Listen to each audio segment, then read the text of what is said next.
만약 여러분께서 지금 학원도 열심히 다니시고 계시고 인강도 열심히 들으시고 계시는데 비문학이 좀 막막하시다, 비문학 점수가 잘 안 오르신다 이러시는 분들은 이 영상을 한번 참고해 보셔도 좋을 것 같습니다. 안녕하세요, 장유준입니다. 수능 얘기할 거니까 성적부터 까야 되겠죠. 저는 20학년도 수능에서 전 과목 1등급을 맞은 적이 있습니다. 당시 서울대식 기준으로 누백 상위 0.8%에 해당하는 성적을 받았었고, 그리고 저는 재밌는 이력이 하나 더 있습니다. 2024학년도 경찰대 편입학이라는 시험에서, 이 시험이 이제 영어랑 언어논리 이렇게 두 과목이 있는 시험인데 좀 많이 잘 봤어서 그 경험을 발판 삼아 최초이자 유일한 경찰대 편입 기출 해설서를 출간하기도 했습니다. 그럼 오늘 이 영상을 왜 찍냐? 간단합니다. 비문학 팁 좀 드리려고요. 저도 수능 준비할 때 인강이나 뭐 이런 데서 배운 걸로 비문학 문제들을 접근했었는데 좀 잘 안 맞는 것 같더라고요. 성적도 잘 안 오르고요. 그래서 저만의 방식을 만들어 문제들을 접근해 봤더니 수능날 비문학 문제들을 다 맞고 나올 수 있었고, 더 나아가서는 수능보다 어렵다고 평가받는 언어 논리라는 시험도 잘 볼 수 있던 것이니, 만약 여러분께서 지금 학원도 열심히 다니시고 계시고 인강도 열심히 들으시고 계시는데 비문학이 좀 막막하시다, 비문학 점수가 잘 안 오르신다 이러시는 분들은 이 영상을 한번 참고해 보셔도 좋을 것 같습니다. 자, 그럼 우리 원래는 비문학에 대해서 어떻게 배우죠? 무엇보다 글을 이해하는 게 가장 중요하다고 배우잖아요. 뭐 독해력을 길러라, 첫 문장에 집중해라, 예측하면서 읽어라, 뭐 이런 말들은 다 글에 대한 이해에 초점을 뒀기에 할 수 있는 말들일 겁니다. 근데 저는 이제 제 의견입니다. 이게 수험적으로 적합한 읽기 방식이라고 생각하지는 않습니다. 저는 읽는 유형에는 크게 두 가지가 있다고 보는데, 하나는 지식을 쌓기 위한 읽음이고 하나는 문제를 풀기 위한 읽음입니다. 지식을 쌓기 위한 읽음에는 그 세부적인 내용까지 파고 들어가서 어떻게든 이해를 하는 게 중요하겠죠. 내용이 이해가 잘 될수록 그 내용은 내 지식이 되는 거니까요. 근데 우리 비문학 문제를 풀 때 지식을 쌓기 위해 글을 읽나요? 아니죠. 문제를 풀기 위해 글을 읽잖아요. 그러면 저는 수험적으로 적합한 읽기 방식은 지식을 쌓을 때 쓰는 읽기 방식과는 근본적으로 달라야 한다고 생각을 합니다. 그리고 그 수험적으로 적합한 읽기 방식이란 궁극적으로는 발췌독에 해당한다고 생각을 하고요. 제가 가벼운 예시를 하나 드려드리겠습니다. 여러분께서 이 타일을 먼저 접하시고 빨간색 타일이 몇 개 있냐는 질문을 받으시면 쉽게 답하실 수 있을까요? 아니겠죠. 이런 질문이 나올 것임을 몰랐기 때문에 애초에 빨간색 타일이 몇 개인지에 주목하며 타일을 관찰하지는 않았을 테니까요. 근데 이제 순서를 바꿔서 질문을 먼저 접하시고 타일을 보시면 쉽게 질문에 답할 수 있을까요? 그렇겠죠. 빨간색 타일이 몇 개인지를 물어보고 있으면 알고 있기 때문에 우리는 빨간색 타일이 몇 개인지를 세봐야 되겠다라는 확고한 목적의식을 가지고 타일을 관찰해 볼 테니까요. 저는 발췌독의 장점이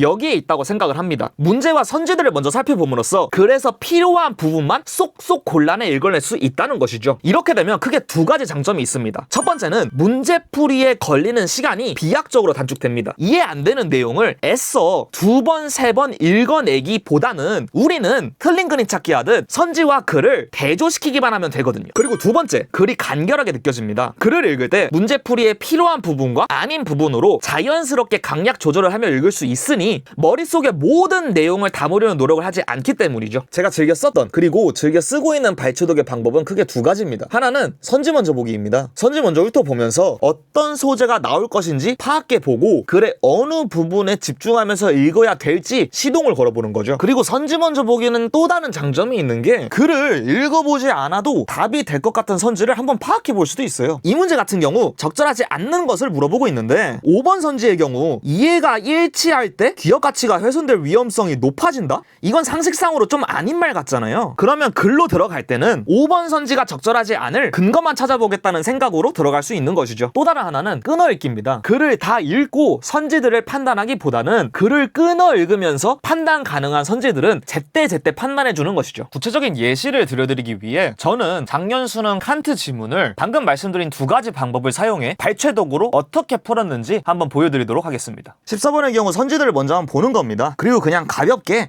뭐 칸트, 스트로슨, 롱게네스라는 사람이다, 나오겠구나 이 정도만 캐치해 갑니다. 15번 같은 경우에는 적절한 거 묻고 있다는 점이랑 A 위치만 한번 확인해 주고요. 16번은 적절하지 않은 거 묻고 있네. 그리고 또 보니까 뭐 칸트, 스트로스, 롱게네스 이런 사람들이 중요한 것 같아요. 17번도 보시면 적절한 거 물어보고 있고 선지 잠깐 한번 훑어보니까 또 뭐 롱게네스, 스트로스, 칸트 이전, 뭐 칸트 이런 사람들이 등장하는 것 같고요. 그리고 이제 글을 한번 읽으러 가봅니다. 근데 1단락을 읽어보니까 여기 지금 칸트 이전의 견해가 나와 있네요. 근데 우리 이거 이미 문제랑 선지들을 살펴봄으로써 17번에서 쟁점이 되고 있음을 알고 있잖아요. 그러면 저는 여기서 그냥 바로 끊고 17번에 이 3번 선지를 판단하러 바로 가줍니다. 그랬더니 얘는 맞는 말이어서 바로 정답이 되겠더라고요. 여기 보시면은 칸트 이전에는 이 인격의 동일성이라는 걸 이게 뭐 뭔지도 모르겠지만 이거를 생각하는 나라는 게 지속하는 것으로 설명한다고 하는데 뒤에서 생각하는 나의 지속만으로는 인격의 동일성을 보장하지 않는다? 이거는 그냥 그 칸트 이전의 견해랑 배치되는 말인 거잖아요. 그러면은 칸트 이전의 견해에 따르면은 이런 입장을 옳지 않겠죠. 그리고 진짜 갑이